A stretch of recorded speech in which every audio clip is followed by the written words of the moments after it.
Bonjour à toutes et à tous et bienvenue dans ce numéro spécial d'Actuel depuis Bruxelles au cœur de l'Europe. En matière d'égalité hommes-femmes, le continent se veut exemplaire et pourtant de nombreuses discriminations subsistent, notamment sur les questions des salaires. En moyenne, les Européennes gagnent 16% de moins que les Européens. Pourquoi ? Comment lutter contre ces injustices ? C'est le thème de ce dossier spécial. L'héritage des rapports de domination n'a pas complètement disparu. Je vous propose à présent d'aller à la rencontre de Maria Arena, eurodéputée et membre de la Commission droits des femmes au Parlement européen.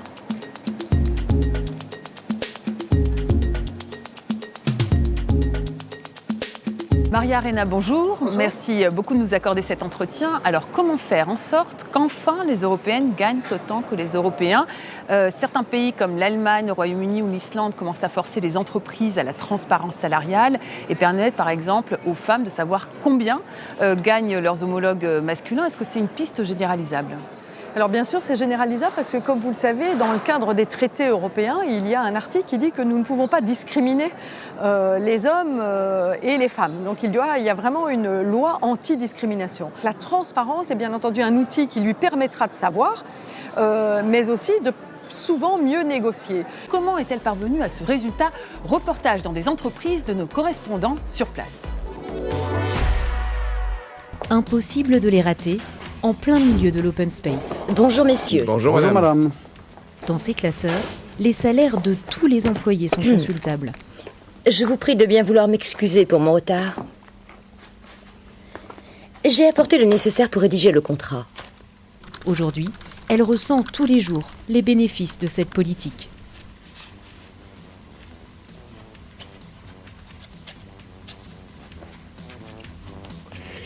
Mais madame, vous nous avez déjà envoyé à chacun un exemplaire. Je m'en souviens très bien. Jamais je n'aurais oublié un détail d'une importance pareille. En plus de vos noms et prénoms, vous devez remplir ce formulaire aux endroits que j'ai cochés. C'est bien compris, messieurs ? Mais c'est déjà fait. Alors c'est parfait. Dans ce cas, je considère que vous avez accepté toutes les clauses.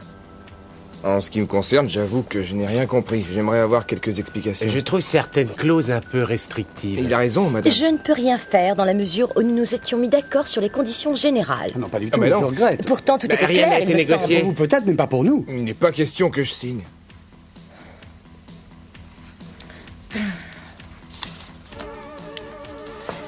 Bon, puisque vous le prenez comme ça.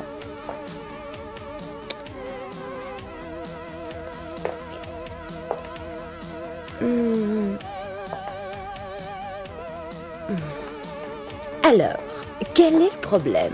Il semblerait que vous tiriez avantage de la situation.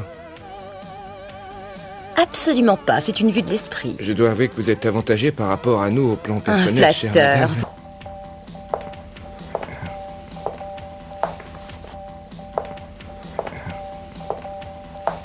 madame. Dans ce cas,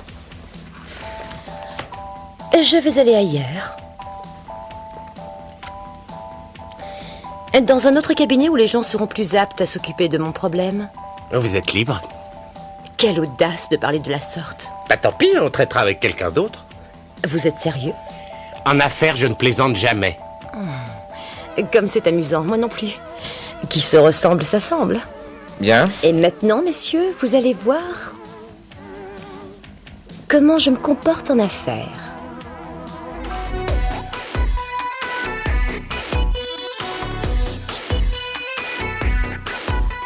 Et donc oui, on a besoin de plus de féminisme et plus d'engagement aujourd'hui qu'on en aurait eu besoin hier. Je vous remercie beaucoup. Merci. Voilà, c'est la fin de cette émission depuis Bruxelles, capitale européenne. Merci à toutes et à tous d'avoir été avec nous. Vous pouvez continuer à nous suivre sur les réseaux sociaux. À très vite sur la toile.